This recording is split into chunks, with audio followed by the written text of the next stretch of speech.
Hello everyone, before we start, a disclaimer here to let you know that I'm using older videos in this playthrough to provide you with the best possible content before the Gokasho 9-hole cup starts. And this will mean that you will see videos that is all from 2018 and forward. The side spin will not be the same as it is today. And the thing that you do is like you take the side spin value shown in the videos and divide it by 2.33, and then you will get the new and correct side spin value. In the end though, this is important for me to address to you so you don't get fooled by looking at the adjustment in the video. In the end though, that was all from me, and let's go to the video.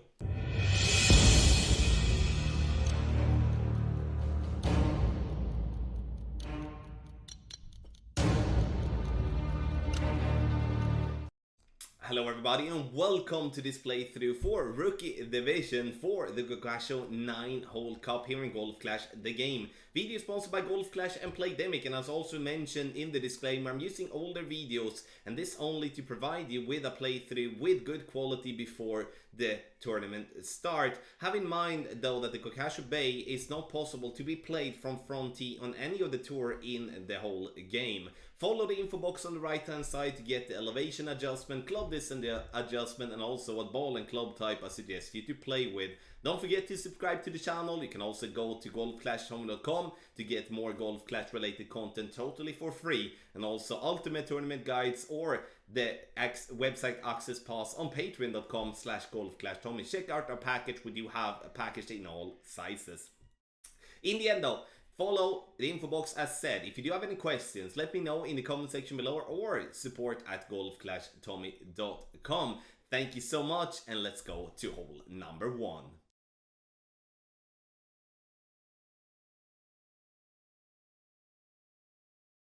For hole number 1, we are going to go straight forward with the drive. There's nothing really to do here in my opinion, as it plays with such a curve to the left on the course there. So here I'm gonna play a power 0 ball. I'm not really going to spend any better ball, as I do feel it's not really needed. As again, even though I use a side spin 3, 4 or 5 ball, I will not be able to cut the corner as I would like to do to be able to get somewhat an advantage for the second shot. So I'm using top spin, and you're gonna use somewhere between 3 to 5 bars of top spin here. The most important part though is to get on the fairway. You don't push it so you get into the rough. Just play it safely up there to the fairway to around 315 to 320 yards. The adjustment that I use is maximum distance plus 10, and the reason the plus 10 is because we're playing downhill. So, ball getting up to the top corner there, and you can see here that I do suggest in the info box to play with a marlin instead of a basic ball. You can play with a basic ball also, but there is nothing wrong with using a marlin, which is very common in free chest, silver chest and pin chest. So you can reduce the wind just a little bit, but also give yourself a little bit of side spin to the left. Oh yeah, to the right also, obviously. You get side spin both directions. So the ball gets up here from our opponent up to the fairway, and now it's our turn to take our shot towards the pin. So now, when we are going to take our shot towards the pin, it does look like we are playing downhill, but when from the spot that we are at, we are playing that the ball is played first and foremost slightly uphill, and therefore with the half of the shot being downhill, in the end we're gonna play it 0.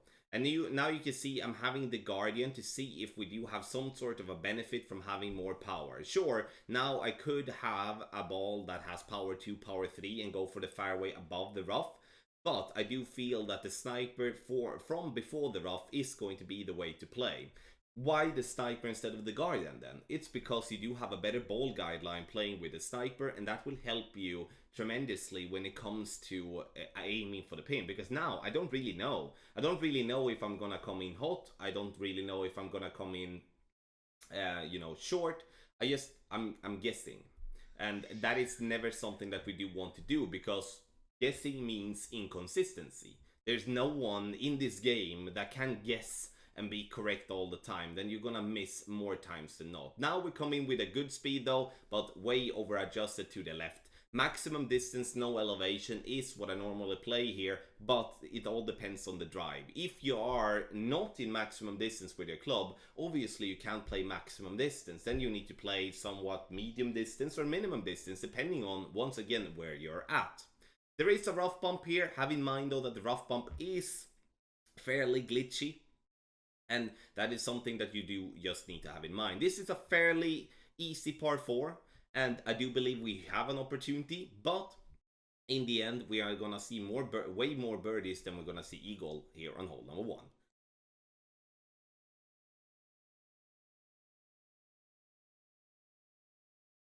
For hole number 2, we will be playing with our long iron here, and we'll play with the one that gives us the best ball guideline. So it's either going to be the backbone or the grizzly, in my opinion. For me, it's the backbone. I don't have the grizzly level 7+. And here I start by using this first part of the fairway. 3.5 bar topspin, and then 2.5 bar side spin to the right, but it's originally with a new side spin method is 1 bar of side spin. However though, 3.5 bar top spin is way too much when we're playing in tailwind. In tailwind we are it's enough to play, in my opinion, to go with 1 bar of top spin only. Again, we don't need 3.5. Look how fast we come in here. We bounce as I wanted to, but that roll there, never in a million years that will stop if we do hit the pin even. So 1 bar of top spin. Start at the position as just shown, and we're gonna take this one again as we do start on the first fairway. If we do have a crosswind, 2 bars of topspin headwind, then we go up to 3 bars of topspin, and that is what we're gonna have to do. Unfortunately, I don't have any other video displaying that shot in a better way. There is other options to play also. We can move further up using a wood club with backspin, or we can go with a sand bump. In the end, this is a hole that I do think there is some very interesting possibilities, and I can't wait to see what wind we are getting in the tournaments. We can see how we can dial this one in a little bit better. I do believe though, even though it's a very bumpy hole that we're playing, I do believe we're gonna have a very good chance making an hole in one by this method, because bouncing here on the fairway as we're doing now is still also a good way of getting hole-in-ones, which have brought me a lot of hole-in-ones. But again, we do need to play better when it comes to adjusting with the spin. Marlin ball, only thing that we need here, saving the better balls, maximum distance plus a 10.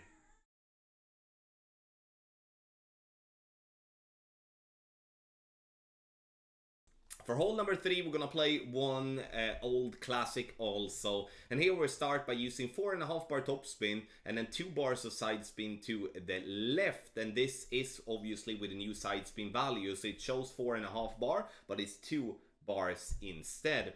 We're gonna look for the second bounce, as you can see there on the video, to be just above the rough. Why do I want to have that position? It's because we do have a little tailwind, and when we do have tailwind we have an extended ball guideline, and therefore it's important that we aim as shown there on the video. If we do have a headwind or a flat out crosswind, need to move up a little bit more, as then we are not gonna have the extended ball guideline to adjust for.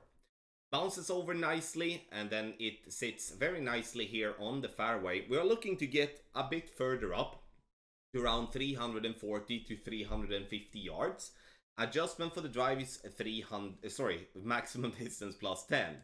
So now this is a second shot from another account, as you can show, and we're gonna play somewhere between medium to maximum distance with our long iron, and the Goliath is the preferred option. Why the Goliath and not the backbone or the Saturn is because the Goliath has 135 yards, which is maximum power on a long iron. If you do play with the backbone or the Saturn, I can promise you that you sometimes will be unlucky and go in between clubs. Going in between clubs is one of the worst things that can happen in Golf Clash when you're playing in tournaments, because then you're gonna have to rush it, you're gonna have to either overpower or underpower, and that's never gonna be good. So you use the Goliath to make sure you do have the power for it. So how to summarize this hole though? This is a good chance for the rough bump. The rough bump looks scarier than what it is. If we don't want to play the rough bump, you can only play this hole for an eagle by going with backspin on the green. And that is not really something that I would display here, because boring. We do need to find a way to drop, and I do believe the rough bump is going to be definitely a good way to do so. Half a bar of topspin though is needed, otherwise we will fall short here on the video, and I would suggest you play with a power 2 ball from start to prevent us from going in between clubs for the second shot. In the end though, very good chance, in my opinion, one of the best ones actually, to get a drop here in this tournament.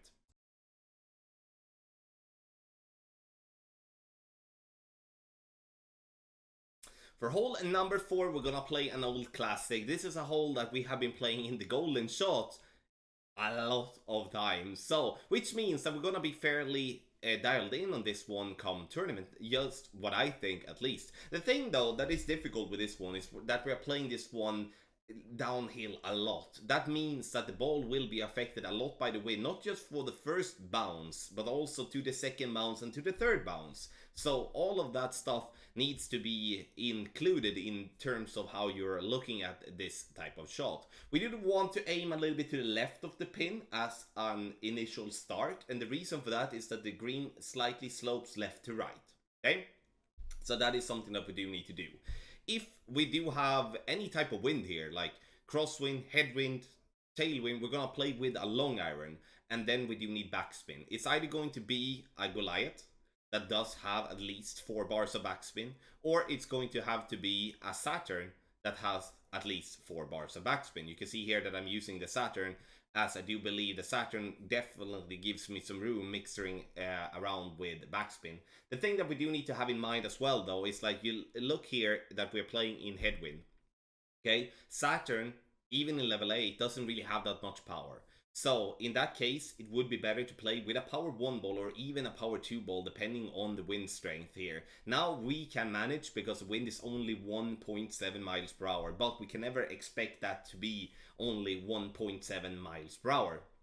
Because the thing that we don't want to do is to have to overpower on a par 3. That's never going to be anything good whatsoever. Unfortunately, a great left, and that makes me miss to the left.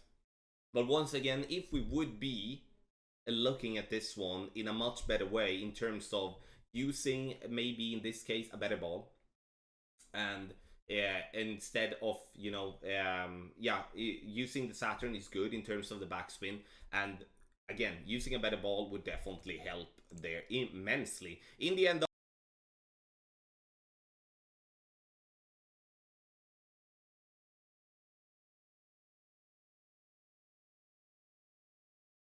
for hole number 5, we are going to play aggressive if we do have any form of crosswind or tailwind. Why? Is because then we are able to cross over the rough and land for a short iron towards the pin. That will be superior the route if we're going to have to lay up on the right, which we're going to have to do in headwind. And I'm going to talk about that after we made this drive.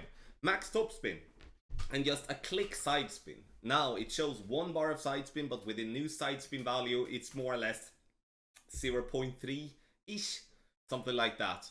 So we adjust maximum distance plus 20, we then push up to max, and then we will be applying some overpower. Obviously, with overpower, it's difficult to hit perfect, but a great ball should be okay here, and the only plan is to get the ball into the rough, roll out, and then we do have a shot towards the pin. Second shot from there is going to be played with no elevation, and here it's very important that we check where is maximum distance and then where is minimum distance to decide on adjustment. Now we have almost straight tailwind, which is obviously something that is good for us. We don't have a good ball guideline, and therefore I leave the ball guideline short of pin, as once again we don't have a good ball guideline, and when we don't have a good ball guideline, we cannot see the rollout of our shot, which means that we're gonna once again leave it short, otherwise we will come in hot, and hitting the pin and out is probably one of the worst things that you can do. Medium distance, no elevation for this adjustment. We bounce and we roll with a perfect speed right at pin for a lovely eagle here on hole number 5. In headwind and crosswind, this is going to be a very good chance for an eagle, probably one of the best, if not the best chance. The thing that I do feel though is in headwind, then you should not be playing the drive like I did. Then you need to go up on the right side of the fairway and just play safely up there. Then the second shot from there is going to be played with 20% over adjustment. So you kind of change the elevation. Play up to the right, you have 0 elevation for the drive, 20 for the approach. If you play aggressive, straightforward, you have 20 for the drive and 0 for the approach. So you just switch places on those one. No matter what though, even tailwind, crosswind, good chance. In headwind, not that good chance. Then we're gonna have to settle for a birdie most of the cases.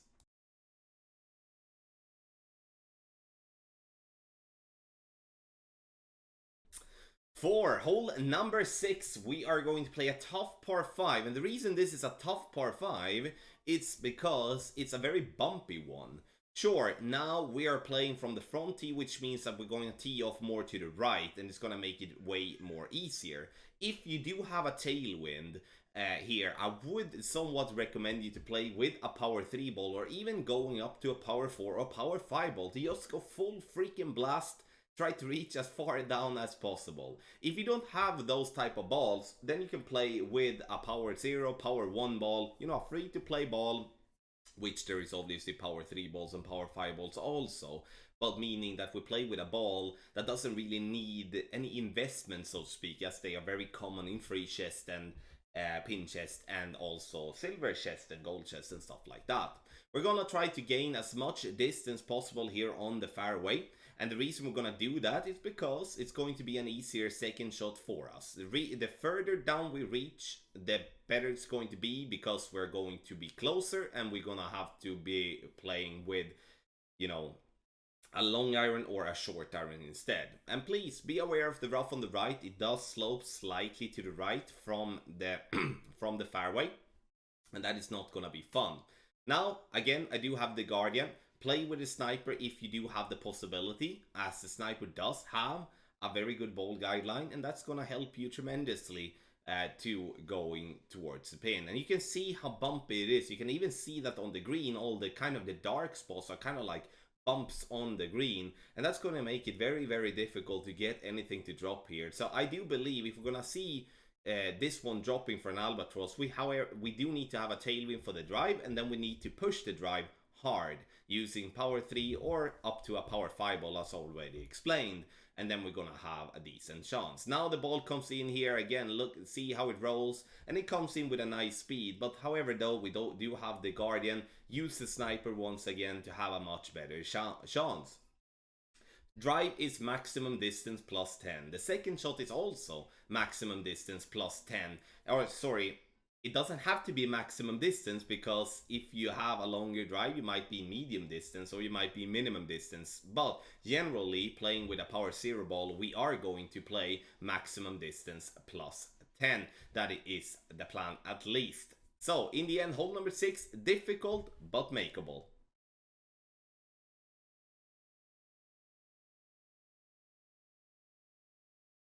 For hole number 7, I do think there is great value in playing with the Guardian here. Even in level 1, we do have a lot of backspin, and that will help a lot when it comes to playing this hole. Because the thing that we otherwise have to do is to play on the left, trying to curl the ball into the right, as we will not be having enough side spin with even with a side spin 3 ball, in my opinion.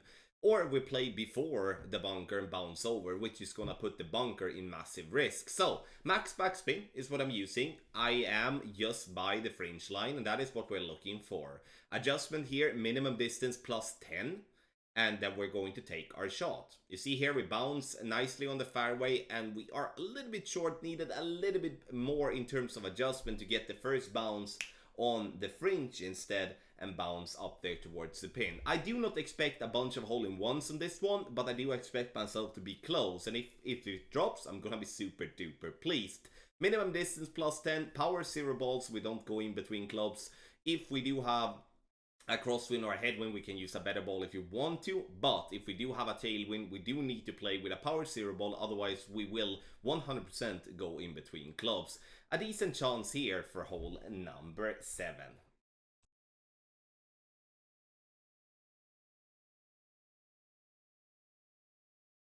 For hole number 8, we are playing with a superior driver here, but have in mind that I back up from maximum distance to display how it would be to play with an extra mile level 4, level 5. 4 bars of topspin, which a low level driver does have also, and max side spin to the right.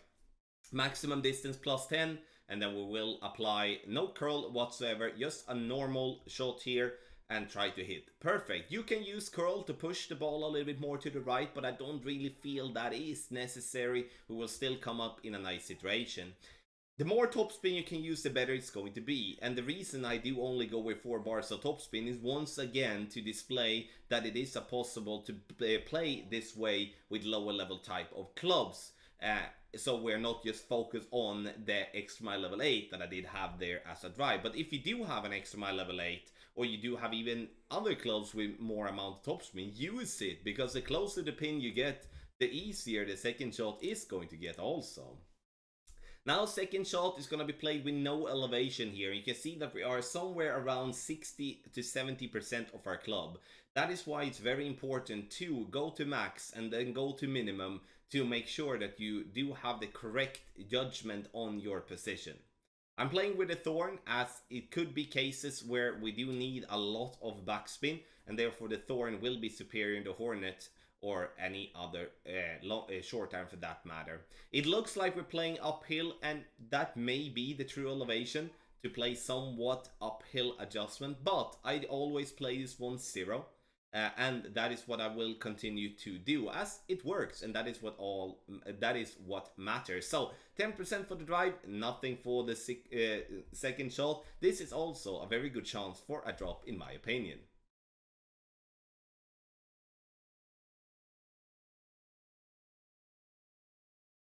For hole number 9, we will be starting by playing our drive maximum distance with a 10% over adjustment. What does that mean? It means that this ball is going to be affected a little bit more by the wind than normal. That's where we're adding 10%. The easiest way to add or subtract to your adjustment is to use the wind. So if you do have a 1.2 miles per hour wind, as we did have here on the drive, we are supposed to add 10% to our adjustment. We add 10% to 1.2, which is gonna be, 1.3 wind instead. So then we're going to divide that with our ring numbers. So we divide it based on the 1.3 wind instead of the 1.2. That is the easiest way to go with if you're not using a wind chart, which you can use for free on golfclashtommy.com, or that you are using an application. So the drive in crosswind, I would like us to play with 1.5 bar topspin, so a little bit more than what we used here in this video, and then 1 bar topspin in tailwind, and in headwind I would like us to play with 3 bars of topspin, because now when we do play this hole here, there is a benefit for us to use to get as close to the top possible. And the reason I want to play with a power 0 ball here, if possible, is that we are going to play the second shot from max position. Or like, not here, but the max position shot would be if we're going to try to get over the water. And then you may be wondering, why don't I try to get over the water here on this attempt when I just said it? It's because I don't have the clubs. If you do have a big dog that do have at least 6 bars of topspin, and that could be like a high level sniper, it could be a high level, like a higher level cataclysm and stuff like that, then we should try to bounce over the water, which means that we're going to use both curl, and we're going to use topspin and bounce over the water into the rough and then roll out on the green as the perfect scenario. But obviously many of the times you will get stuck in the bunker on the other side or in the rough, or if you're really unlucky, you're gonna get this into the water. So obviously there is a risk there that we do take, but that risk is needed to be taken, in my opinion, if you do have the clubs for it. But if you don't have the clubs for it, then you're gonna play as me and my buddy does here in this video. We just lay up on the top right corner on the fairway, and then we're going to have to play with our short iron towards the pin. So max plus 10 for the drive. If we do lay up, we play medium distance with no elevation. If we are gonna go for green, we play maximum distance with no elevation on that one. Now second shot, I play without spin. I normally do that nowadays with short irons like this, so it's actually nice to see that I actually did that back in the day also, because as you already noticed, this is a really old video of this specific hole. Now I do adjust with a push method. Don't do that. Pull your rings. That's better to be accurate, because now it's clearly that I do over adjust my shot. Very important for the third shot to go to max distance and then go back to minimum distance to judge where are you in terms of club distance. and then decide your adjustment based on that. Now we come in a little bit too much to the right here, but speed-wise, it's fine. Again, though, adjust it properly, then you're going to have a really good chance making an eagle. And I do believe that if we're going to have a good score in the Gokasho Bay 9-hole cup, then I do believe that this is a shot that we do need to drop. Thank you so much everybody for watching this playthrough with older videos to provide you with adjustments. So here before the Gokasho 9-hole cup is starting, make sure you email support@golfclashtommy.com if you do have any questions. If you do want to have the famous ultimate tournament guides, you go to patreon.com/golfclashtommy. Also look into the website access pass where you can access general text guide for every hole in the whole game for as little as $2. Link to patreon.com/golfclashtommy is directly in the description down below. Video sponsored by Golf Clash and Playdemic. Thank you so much for watching and good luck in your Golf Clash game.